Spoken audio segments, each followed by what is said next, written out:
신명기 10장입니다. 앞에 9장에서는 이스라엘 백성들이 자만심에 빠지지 않도록 하기 위한 금송아지 사건과 몇 가지 사적인 배신 행위들을 상기시켰습니다. 본장은 내용적으로는 앞장의 사건을 여러 다른 각도에서 새삼 조명하고 있지만 십계명 첫 두 돌비가 깨어졌지만 다시 수여해준 외적인 사실에 대해서 말했다면 여기는 금송아지 사건으로 깨어진 언약 관계를 회복시키는 이스라엘의 선민의 지위를 허락하신 내적인 의미에 대해 강조함과 동시에 이스라엘과 하여금 하나님의 은혜에 감사하고 그의 뜻을 따라 살아가야만 한다고 일깨워주고 있는 것입니다. 새로운 두 번째 십계명 돌판이 1절에서 5절까지 기록되어 있는데 하나님과 이스라엘 사이에 맺어진 언약이 출애굽기 19장에 나오죠. 그 증거인 첫 번째 두 돌판은 백성들이 우상 숭배를 함으로써 일방적으로 파괴되었죠. 출애굽기 32장에 나옵니다. 모세는 그 돌판을 깨뜨려 버렸습니다. 이제 하나님과 이스라엘은 더 이상 아무런 관계가 아니었으며 이스라엘 백성들은 자신의 범죄로 마땅히 멸망을 받을 수밖에 없었습니다. 그러나 하나님께서는 모세의 간절한 중보기도에 응답을 하시고 십계명의 두 돌판을 다시 만들어 주셨습니다. 이로 말미암아 파괴되었던 언약은 다시 회복되었죠. 출애굽기 33장에 기록되어져 있습니다.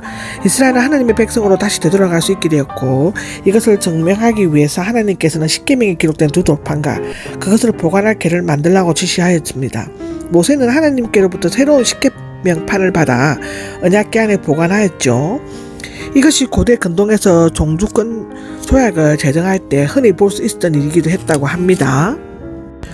이스라엘의 체제를 정비하는 것이 6절에서 11절까지 기록되어 있는데요.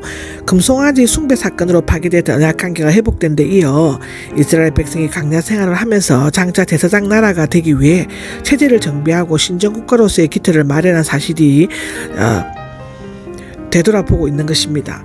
엘아살이 제사장직을 계승하였다고 6절에 나오는데 대제사장 아론이 호르산 즉 모세라는 그 근처에서 죽자 출이집트 제40년 5월 1일입니다. 민수기 33장에 나오죠. 그의 아들 엘아살이 뒤를 이어 제사장직을 계승하였습니다. 민수기 20장에 나옵니다. 여기에서 아론의 죽음이 언급된 것은 여호와께서 역시 수년 전에 호렙산에서 아론의 목숨을 살려달라고 했던 모세의 간구도 들어주심을 나타내기 위함이죠. 레위지파에서 성막봉사를 맡기 8절에서 9절에 나오는데 하나님께서 레위지파를 구별하여 성막봉사와 제사 직무를 수행케 하심으로써 하나님과 이스라엘 백성의 사이에 끊임없는 영적 교제가 지속되고 있음을 나타내고 있고요. 민수기 3장에도 기록되어져 있고 8장에도 기록되어져 있습니다.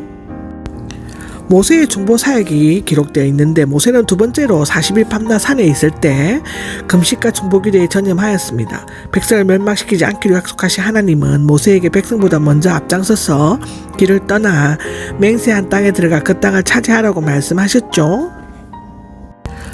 12절에서 22절까지는 이스라엘의 선택 때문에 여호와를 사랑하라는 훈계가 나와 있습니다.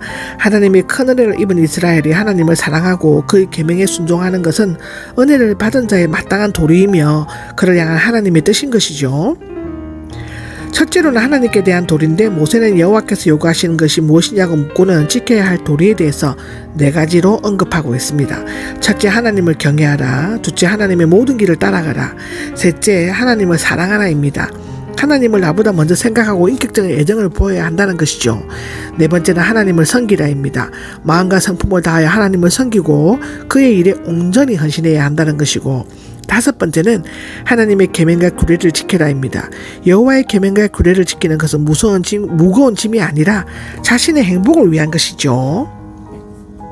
하나님의 속성에 대해서 17절에서 22절까지 기록합니다. 하나님의 유일성, 신들 가운데서 신이 주 가운데 주죠. 하나님의 전능과 공의성,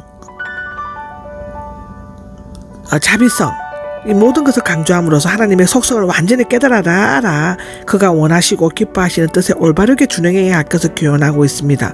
특히 70명이나 되는 인원을 하늘의 별처럼 많게 하신 하나님의 크고 놀라운 일은 이스라엘이 하나님을 경외하고 찬송해야 할 가장 큰 이유라고 22절에는 기록하고 있습니다.